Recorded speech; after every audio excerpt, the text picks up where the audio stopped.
Beyond the Wrench with Jay Goninen from Find a Wrench.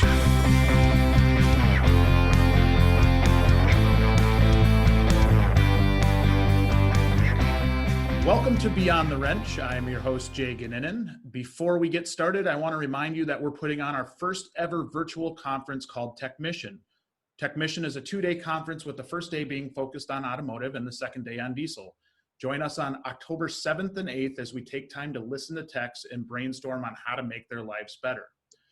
Today is kind of an exciting show for us because it's the first time that I'm having two guests on at the same time. I'm pretty excited about it and trying to really showcase a couple of really talented individuals. Joining us today are Deacon Bonick and Shannon Withington, and they come to us from Toyota of North America. We're going to dive into shop culture and employee engagement, something that they're both very, very good at, and I'm excited to learn more about their backgrounds and how shops can improve their daily lives of technicians. Welcome to both of you. How are you? Hi, Jay. Thanks for having us. I'm doing really good. That's great. That's great. This is the first time with two guests, so you guys will have to you'll have to forgive me for my lack of ability to manage two guests.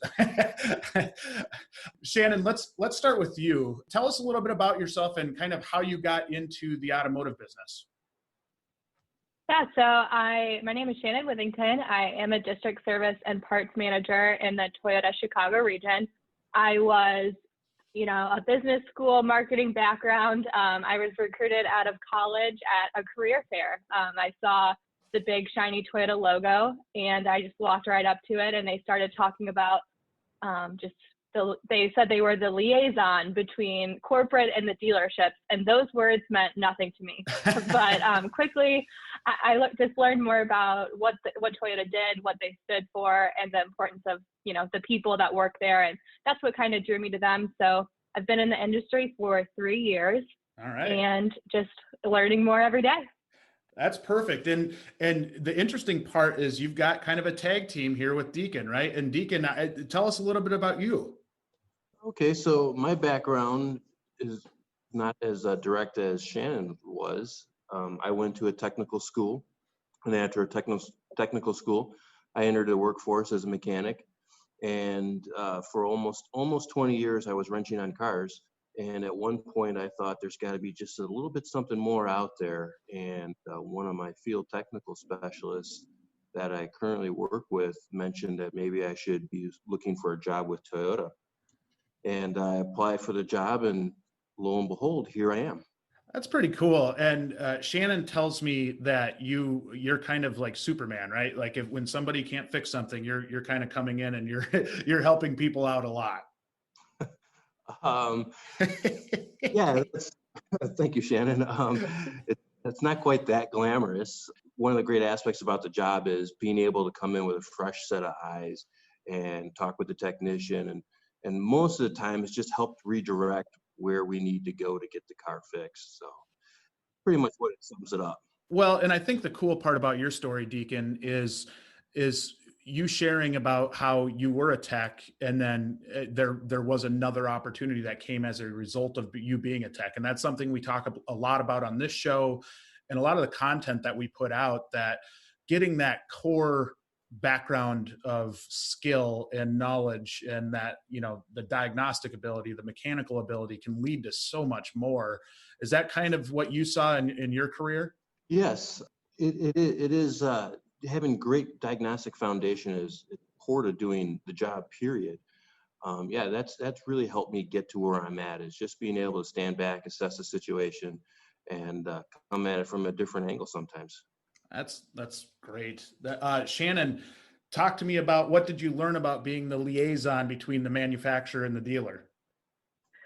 Well, I learned what a liaison was first and foremost, but mainly my role is to take kind of the big picture vision set by our headquarters of Toyota North America down in Plano, Texas, and then analyze kind of my market. So I cover 11 stores in the southern Wisconsin, southern Minnesota area, and kind of taking that bigger picture message and direction and think, okay, what is the best way for my dealers to implement this on a smaller scale in their markets that would best serve, their employees and their customers. So it's a lot of just kind of processing it. It's important to know my market as well, which is kind of why we have the regional offices at all, is to make sure it's not just a cookie cutter, one size fits all message coming from Toyota. It's really customized to each of our markets. Well, I love the personalized aspect of that too, right? Where you get to know your dealers and you really have that relationship with them, and you're vested in their business, right? You want them to do better, and being able to see a bunch of different dealerships, I think you're able to take different aspects from maybe one dealership over to another dealership, and just have those best practices. You see dealerships that do one thing really, really well, maybe another that struggles with it, and you're able to kind of bridge the gap there, no? Yeah, especially coming from, like I said, just a marketing background. I did not have automotive experience coming into the job. So like you said, by seeing all these different dealerships, I'm able to learn kind of best practices from each. I think it makes me a better rep, and I can better help them out by just having more exposure to different dealerships. And I work with a team of 10 other district service and parts managers that have their own districts, and we share, best practices from their districts with each other, so that we're able to just be stronger, I think, together for all of our dealers. Yeah, and one thing that really stuck out to me when you and I were speaking offline, Shannon, was the relationship that you and Deacon have, and how close you are, and how you use that relationship to really benefit the dealerships in your network. Walk me through how does that relationship work, right? Like, how does that work? Deacon's more of the technical side, you're more of the business side, I'd assume. How does that really lay out? Yeah, so I think I approach things from kind of the policy perspective, making sure we're always just following policy and procedure and things like that. And then Deacon is definitely the technical side, and I think we both need each other. And I continuously learn things from Deacon, I think way too often. But yeah, that's kind of the dynamic there. And Deacon, talk to me a little bit about your relationship with Shannon, and kind of how you guys work your territory. So a lot of times is we got to go in, and the FTS will go in and have to figure out how to get that car fixed. And then obviously we have to figure out how to get it paid at the end of the day. And Shannon helps us stick to the policies, what we can and can't do, all in the effort of getting it fixed right the first time. That pretty much sums it up right there. We work hand in hand a lot. She throws a lot of things at me that she sees that people approach her about, and I throw things back at her saying, "Hey, this is what I'm seeing. Is other dealerships seeing this also? What are you seeing?" And it's a great working relationship, because that way we can get things reported in a timely fashion, and we can track trends that are going on throughout our district. Well, and it's nice to have that relationship, and in talking with both of you, you can kind of tell the mutual respect that you have for one another. And I think coming from different backgrounds and having that much kind of admiration for each other is a really, really great thing. And I think that's reflected in the work that you do for a Toyota dealership. So great work on that. The point of today and what we're doing, I guess the subject that we're talking about is culture in the shops. And the cool part for me is that I get to talk to you and ask you, kind of pick your brains a little bit about what you see in shops, what the best shops have that maybe our audience can kind of learn from. And at the end of the day, we're trying to create really good cultures for technicians and trying to make the work environments good for them. Talk to me a little bit about what you see in shops and in terms of shop culture in general. And Deacon, I'm gonna start with you, because you've been around a little bit longer. But have you seen maybe an evolution in shop culture from the time that you were out in the shop working as compared to right now? Yes, definitely. The biggest leap I've seen has been within probably the last 10 years with the cultures in the shop, because what we're trying to do is to make sure that everybody knows that they are important. Every job, every technician in the dealership is very important for what they do. And my goal is to make sure to find out what's going on. Is there something that Toyota can do to help out? Maybe sometimes talk to the dealerships about some of the practices and policies. Just get everybody pulling on the rope at the same direction. And in the last couple of years, it's really nice to watch my stores grow as we take this culture initiative, moving it forward. Everybody's important. We're all working for the same goal. It's just really amazing to watch how this has changed in the last 10 years. Yeah, it's cool. I think there's an evolution there. I know Toyota as a brand has been a leader in that regard, and I think that's a really, really cool thing. Shannon, talk to us a little bit about how you coming in new 3 years ago. What did you learn about shop culture from the start? Or, obviously not having the background in it prior to that, I'm guessing you learned some things as soon as you came in the door. Yeah, absolutely. And I think that the first thing I learned was just turnover and how big of an issue that was in our industry. I mean, from the first, I think, continuously going back to my dealerships, month over month, and just always seeing new faces. And, I know you're not a stranger to this, but I think dealership turnover is at an all-time high. There was, a Cox Automotive study that put overall the average dealer turnover is about 46% a year. And I think that's just a red flag to me, because I disassociated that to the cost of turnover. I mean, the productivity lost in the shop when you're trying to fill that technician spot, it was kind of hard to, when a technician spot was open, it was harder to get dealerships or service managers to focus on other things, right? Because that it's hard to move forward when that is kind of a problem you're having. So that's why I think Deacon and I started working really closely on this problem, because technician turnover specifically is just something that I think we both approach differently. I have a corporate business type of mindset when I approach it, and Deacon approaches it from his own experience plus the corporate experience. So we're able to have some good conversations around that. So I think when I first got into the industry, that was kind of the first thing I noticed when looking at the shops, and the first thing I wanted to learn more about.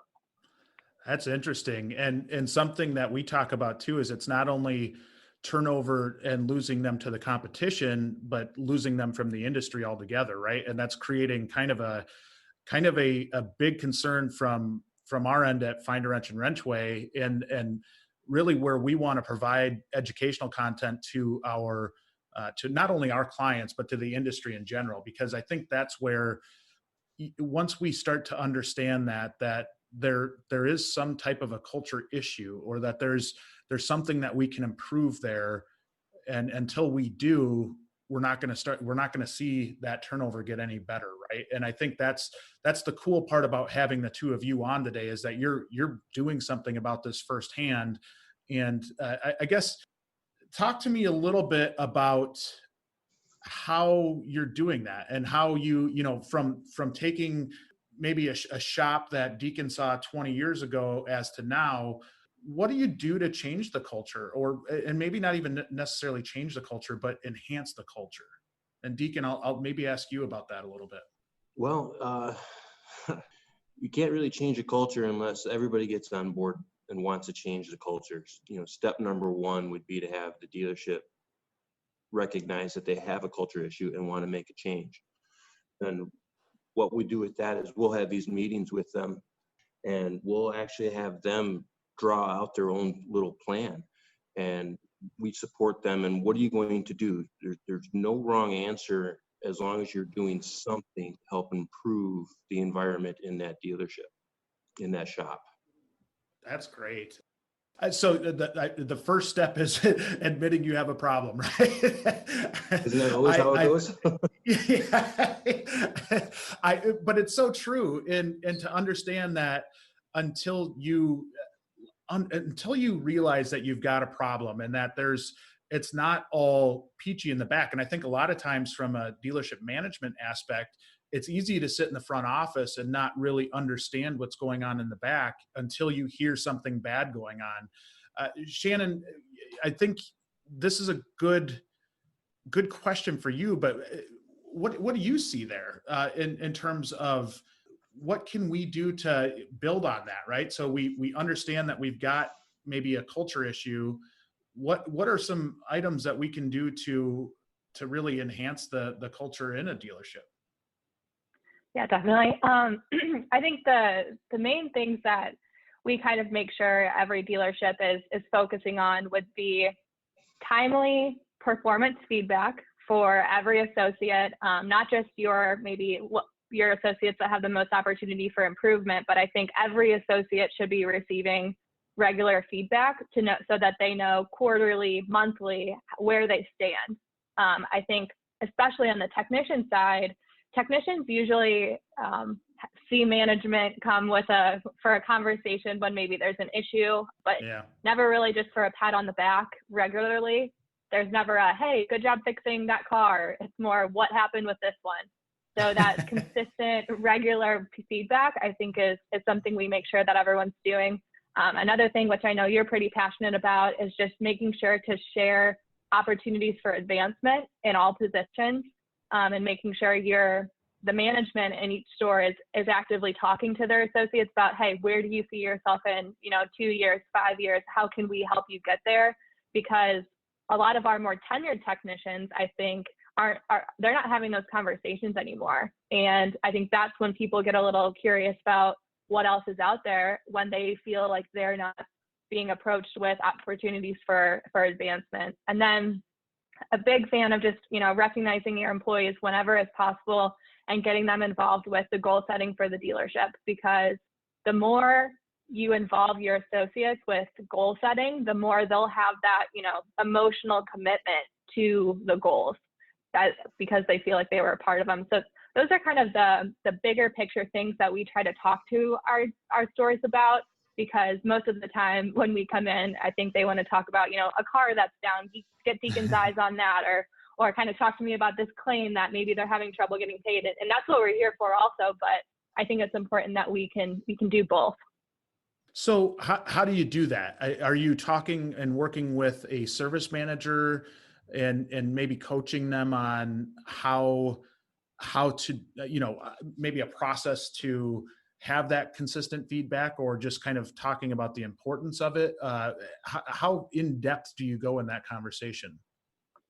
I think it's usually however in depth the manager wants to get at the time.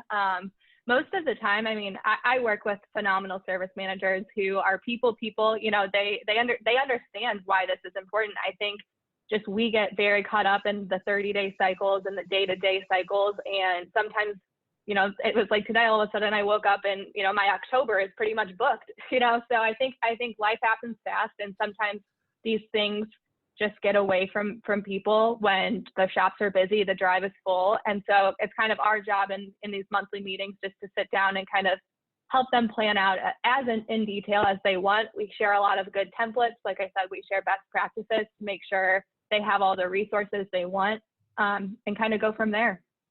That's great stuff. I love that you guys are intentional about that, right? And that you have those conversations, because I think there's so much room for improvement on the management side and the consistency side. And I'm one that's guilty of that myself, right? And like you said, life moves fast, and when it becomes a non-priority, it's easy to forget about. And then it's like, oh my gosh, we just ran up on a year. We've got to do your review, and we haven't given you great feedback this entire year. So I think that's a general management concern for everybody, but having processes in place that are built around it, so you can make it a priority and make it that, when you make it a priority, that it actually gets done, right?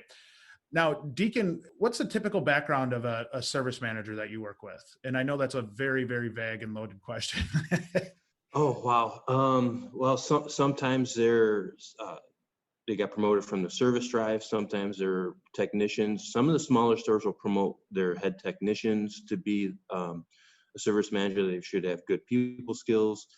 I see it all across the board. For most of my stores, if I remember correctly, most of them were service writers before taking over the service manager role. Okay. So as for most of their backgrounds and how long they've been doing it, I wouldn't be able to answer that question very well, because I've only known them as service managers. Well, and I think the nice part, if they came from writing service, is that maybe they have that sales aspect too, and that customer relation aspect, where trying to provide a career path for a technician if they do want to go into a shop. Do you have any advice for maybe a tech that has aspirations to kind of move up and into a manager's position? Yeah, to be open with all the new stuff that's coming out there, to work on their people skills, to get involved with some of the challenges that are in a shop instead of shying away from them. All too often the excuse is, well, that's not my problem. I'm just here to fix my cars. And that's where we got to get the focus on. It's like, yep, you're right. You are here to fix the car, but we're also here to help our customers and do whatever we can to keep our brand in the forefront. So that's pretty much the advice I would give them, is just to sit there and take those challenges and get involved with some of those more difficult things. Even if you're not directly involved, to find a way to get directly involved to grow your skills. Well, and from a manager's perspective too, to paint the picture that there are opportunities, and that, if you're a tech, and if you're a tech listening to this podcast, I think Deacon hit on a huge point right there, which is if you're wanting to grow and you want to progress and maybe get promoted, you need to work on some of those soft skills. And that's something that, growing up in a shop isn't widely, I don't know, it's not prioritized from a standpoint of a tech, because they're so focused on getting that car fixed, right? Or getting whatever they're working on fixed. And you forget about that side a little bit, and it becomes almost a one-track mind. I guess when a tech is looking for opportunities to improve their soft skills, and Shannon or Deacon, I'll open this to either of you, but do you see opportunities out there for a technician to maybe clean up their soft skills a little bit and take the blinders off a little bit and be able to kind of grow? Yes, definitely. There's always opportunities out there. The biggest challenge is getting them to want to do that. Once they make that decision to do that, it's easier at that time. That's one of the things that I constantly try to do, is whenever we have a challenge, I try to get one of their top techs involved and help and have them lead the charge on that to grow their skills. And that way, then maybe I would have to be in their dealerships less, and that they can handle all that stuff in-house by themselves. Yeah, and that helps everybody. Yeah. Oh, go ahead, Shannon. Yeah, no, I just kind of think of myself and Deacon's dynamic, and like Deacon definitely has a skill set that I do not have, but I want. And so the way I try to hone on that skill set is just to spend more time with Deacon. And so I think if a technician wants to learn more about the selling piece, maybe, find an advisor or someone else in the fixed ops department that, you get along with, and maybe they're a rock star, and just start trying to work with them in your free time, get to know them, pick their brain on kind of what makes them successful. I think, fixed ops, we're all on the same team here. We just do different functions, and it's important to make sure you don't silo yourself off just in your own, maybe in your department, making sure that you're bridging that gap. And the best way to learn, I think, is definitely from each other. So that would be my advice. And I think that's great advice, Shannon, because I think with the mentorship that we talk about a lot in shops, I always use the example that I went into a dealership once, and they talked about how they had a great mentorship program. And so they told me the mentee and the mentor, and I went to the mentor and I said, "Hey, how are things going with your mentee and who you're mentoring?" And he said, "I don't know anything about that." So they crowned that mentor, but it really failed on the execution side, where if from a technician standpoint, if you're seeking out somebody that you respect or that's well respected in the shop, does a really, really good job, and you get along with personally, I think that's a great point, Shannon, because you have to, in order to learn from somebody, you kind of have to like them, right? Like it's hard to work with somebody that might have a different personality or different mindset than you do. So I think picking a mentor or somebody that you look up to be able to pick their brain on things is a huge advantage. So that's a great bit of advice there. Talk to me a little bit about a great shop culture, right? And I'm sure that you've seen kind of a wide variety of great shop cultures as compared to maybe not so great shop cultures. Shannon, when you came into this business, did you see a variety, or were they all kind of the same? Yeah, I would say, especially I think the size of the stores can change that, and it can make it harder to kind of analyze right off the bat. But in terms of, I think, a good shop culture, I think one thing that I think is just is everyone kind of accountable for their own responsibilities, right?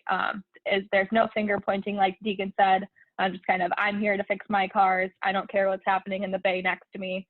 Once you get people all working together for that common goal, I think that is what would set a dealership apart, and making sure that those goals are not just, or I guess not always tied to the dollar signs, right? Making sure that the customer experience and reminding everyone that the customer is why we do this, I think is important too. But, and that's why we always recommend just associates being involved in the goal setting process and making sure everyone knows them.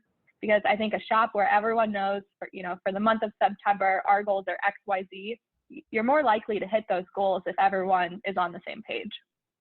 So where does good culture start at? Well, I think it's got to start at the top. I mean, and that comes from just the kind of servant leadership that I think we try to promote. We try to make sure our managers understand that they are the ones setting the tone, and the communication comes from them on making sure their associates are empowered, that they're listening, that there's two-way communication. And like I said, we work with some phenomenal managers, and I think all of them know that all those things are important. Just sometimes I think we get so caught up in the day-to-day that doesn't always make the number one priority for each day. So kind of reaffirming that is important. That's great stuff. And Deacon, have you seen a change from maybe the view of fixed ops from the ownership's perspective? Because I think common practice in a dealership is to have maybe a sales driven person as the owner. One, do you see kind of that? And then two, do you see maybe a shift in how ownership views a fixed ops department? Yes, definitely. Everybody knows that when you're happy doing what you do, you're just going to be a better person. Things are going to flow easier. You don't get as upset about things when it's not quite going right. I agree to the fact that most of our general managers or dealer principals may be on the sales-driven side, and it's nice to be able to talk to them, like Shannon said, to go in there with the culture piece, to start talking to them about that, seeing their eyes light up when they start realizing, this isn't as hard as I thought it was going to be, and it just takes a little bit of time every day. Some of those great general managers and dealer principals that walk through their shops every day, that know their technicians by name, those guys will do anything that is required of them, whether it's going to be fixing a car or helping out with something up front, or just talking to a customer about a potential purchase that they're looking at. Yeah, that culture just starts right up there. And when you have a general manager that totally buys into that program, it's just truly amazing to watch a transformation go throughout that dealership.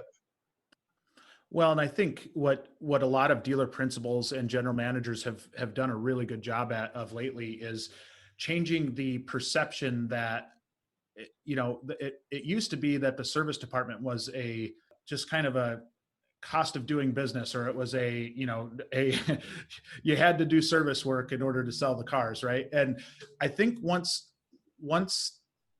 dealers started to see that there is profitability and that that it's a really, really good business. The service business is a really, really good business. They started to open their eyes to it and become a little bit more open to learning more about it. Even though it's maybe not as sexy as the sales end, it's still a really, really good business. And, as dealerships look for ways to improve profitability and as the techs might command more salary or more benefits, or, there's, you look at some of the Toyota dealerships we work with and supplying tools, there's a lot of opportunity there.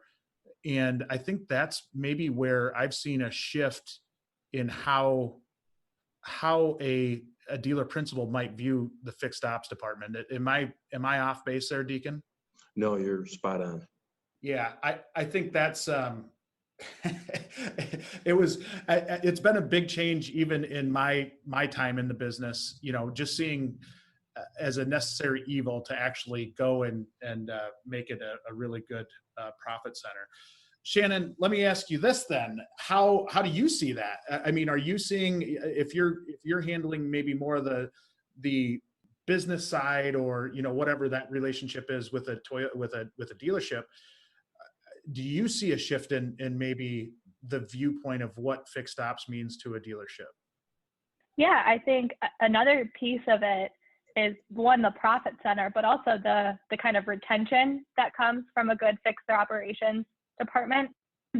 Because the sales department will sell the car, but the fixed operations side, we keep the customer coming back and to hopefully purchase their next vehicle with us. So your service advisors are having more touch points with your customer than your sales consultants are. So we really push home just that service is the retention key metric that we look at. We look at, when we sell a vehicle, how many times are they coming back for service and consistently, and how are those appointments going, and making sure that the customers are satisfied when they leave the service department as they do the sales side, because that's how we keep Toyota customers our Toyota customers. And how do you do that, right? Like, how do you, when you convey that message and you're talking about how important the service department is, or even the parts department is for customer retention, how do you get that to land home with a tech? How do you get that to really sink in with a service manager, and maybe a service manager knows more, or a service advisor knows more because they're customer facing more? But how do you get that to land home with a tech without them maybe rolling their eyes, right? Well, I think that kind of circles back to what we were saying before of just, we need goals for the entire department. And I think a lot of times it's not that technicians, don't care. It's just maybe it's not consistently explained to them. And that maybe the service managers share one type of, reporting and conversation with the advisors. Hey, here's how our CSI scores are for the month. And then with the technicians, they're having a different conversation about, shop put through or something like that. But if both pieces hear those conversations, they're directly linked. If the shop put through's down, maybe CSI would also be down. There's correlations amongst the two functions. And I think successful service managers are the ones that bridge that gap and make sure that the connections are made for all associates on how each job function helps the other one. And so I don't think it's mutually exclusive. That's a great point. And let me ask you this then. Do you feel like techs fully grasp CSI? That's a great question. I think they're probably told the scores a lot, but right. It's all about how it's communicated. If you tell them that, we got this many stars this month, that information isn't usable for them. But if a service manager sits down and says, this customer rated us this because of our average, the average time they waited, and let's try to dig into maybe some bottlenecks we have in the service flow, that is just a more productive conversation and then the technician has a perspective on the situation that the advisor didn't. Hey, back in the shop, this is what I saw happen with this vehicle. So I think just more hands in those conversations would help all parties. Well, and what I love about that is you're bringing the tech into the solution side then, right? You're not just forcing it down their throat that we've got to improve our CSI score. We've got to improve. And they're like, okay, I'm just going to keep doing my job. Whereas if you say, okay, here's the issue that we're having, let's talk through this a little bit. Why are we having this issue? And really bring them into the solution piece of it, of, how do we make this better? How do we make this one aspect of our business better? And I think when managers open their minds to that, they'd be shocked at what techs have to tell them. And really, when they bring them into that decision-making process, and not even just to say, hey, yeah, we're just going to do everything that you say, but more so, here's some of the issues that we have. Help me figure out a better way to do this.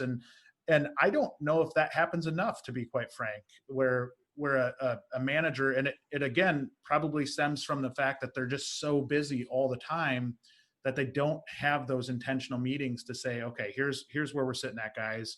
Like what do we do to improve on this, and then really listen for the feedback, not just pay it lip service, but really actually dive into things. I think that's a great point, Shannon. Yeah, and I think you hit it again. It's the time thing. I mean, what we're saying is not, an original thought. It's not groundbreaking. It's just kind of reinforcing that, taking the time to do it when life is happening so quickly nowadays. I think that's going to be the challenge, but also would have the best opportunity for everyone to get more engaged with what they're doing. Deacon, do you see that side maybe in dealing with the technicians where they might not get the full explanation of, and it might not just even be CSI, but something else, where the message is filtered before it gets back to them? Oh yes, I see it all the time. And the service managers that take the time out to sit them down and explain everything to them to where they fully understand it, it's just been great. Some of the shops I'm thinking about right now that actually do that, you can definitely tell the culture in that shop is different. They're all pulling in the same direction. I used that once already today, but they're all pulling in the same direction. It's just amazing to watch how that happens, and I am truly blessed to be a part of that process when it comes time to do that. Sometimes the liaison is, can you please explain what the service manager is trying to tell me? And we'll talk about it a little bit, and I'll go back to the service manager and I'll give feedback on stuff like that. It's like, hey guys, we're having a little bit of an issue, with trying to understand exactly what's going on. How can we make this a little bit better for them to understand it? And then once they all get the understanding on it, I mean, it's just awesome. And I think that even at a core level of that, it takes quality people to get there, right? To have everybody rowing in the same direction and really that cultural fit. Shannon, maybe talk to me a little bit about that part of it, right? That the quality of people that you bring in and the importance of that. Yeah, I think people are everything nowadays, especially, I hate to use the M word, but I am a millennial. And so, for not to speak on behalf of all of us, but I think that, like you said, the culture is it's very important to millennials. There was actually a Forbes study, and 95% of millennials said culture fit is as important as compensation. And so, we spend so much time at work. And so making sure that you're spending time with, people who have similar goals as you, who are all moving in the same direction, as Deacon said, I think that's more motivating, and you'll get more out of each associate than you would if there was some internal differences that, maybe separated the way we do things. And I think some stories that kind of take that to the next level, I know we're talking a lot about kind of sharing information within fixed operations, but just seeing some dealerships really focus on making sure that the sales department knows how the service department's doing, and the service department knows how the sales department's doing. Those stores have such a unified customer experience, where if a customer walks in, a sales consultant, isn't scared to say, let me take you to the service drive, because maybe they know where it is. So I think that the more that you can promote kind of a one dealership mentality of everyone's on the same team, that will lead to a better customer experience. And that all starts with your people and making sure that they have an emotional commitment to the goals of the entire organization, not just their department. It's funny that you brought up the generational thing, right? Because I think in shops, that's probably emphasized more than anywhere. The differences between maybe what a baby boomer looks at, or a Gen Xer, or a millennial, whoever it is. Do either of you see the gaps there, and how do you bridge those gaps where you're trying to get them to speak the same language? And there really is a lot of challenges. There are a lot of challenges that come along with different aged people in a shop. Do you have any advice for shops on how they handle that kind of the difference in age and trying to, as Deacon said, get everybody kind of rowing in the same direction? Do you have any advice for shops in that regard? I think that, again, on behalf of the millennials, I think that one thing that I've noticed is that like I can have the same goal as someone maybe from another generation, and we will both get there. It might look different how we get there, right? I might need to have my own process that looks a little different than maybe the direct approach of some other associates. And so I think trying to come from a place of understanding and listening, and know that if you're working with someone, it's likely you have the same goals. It just might look different the way they try to get there, and kind of being respectful and understanding of that, and communication. I think if you're not asking questions to someone from another generation, you're not learning at all about how they're approaching problems. And so from the outside, it may just look like they're, dawdling away or not doing it the way you would have done it, but you could learn something along the way. Well, the understanding piece is so huge, and really, really understanding that not everybody's the same as you, and that different approaches are okay, is sometimes hard to grasp, but it's so important. And Deacon, do you kind of maybe add on to what Shannon said there? What are your thoughts on that kind of the generational gap in shops? It's funny. I do see the big gap in the shops, and it seems to be there's no middle ground. Sometimes there's nobody in the middle there. And how do I approach it is coaching and mentoring. When I'm talking, everybody likes to share stories about what this guy did and what that guy did for a good laugh, but I always flip it around and say, well, why don't we go over there and help that guy out? Why don't we help direct him? Why don't we take him underneath your wing? Why don't you move next to him and help this technician out? And the other side, I would go down to the other side of things, like, hey, why don't you walk over and ask them? That's what they're here for. They got all this knowledge. I'm sure they'll be more than willing to share it with them. And then some, to a lot of Shannon's points there, it's exactly what we're dealing with is all these processes and implementation of things, changing the culture, bringing like I said, just trying to bridge that gap, because a lot of these guys, the older generations will look down and not look down, but look at them as like they see their children.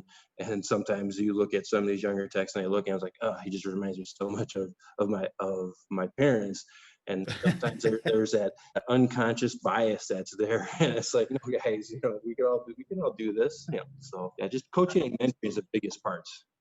Yeah, and the approachability from both sides. I think kind of adding on to what both of you said there, whether you're a baby boomer, a millennial, or anything in between, that you have to be approachable to the other side. And I use a story of a guy when I first got into the workforce who was a tech, and he'd always stay kind of by his toolbox, and he wouldn't smile, or even like he wouldn't wave at me. And me being kind of an obnoxious young person would go to I would just keep getting further and further away and trying to make him laugh. And finally, one day he just cracked, and I'm still friends with him to this day. And that was probably, 15 years ago. Right.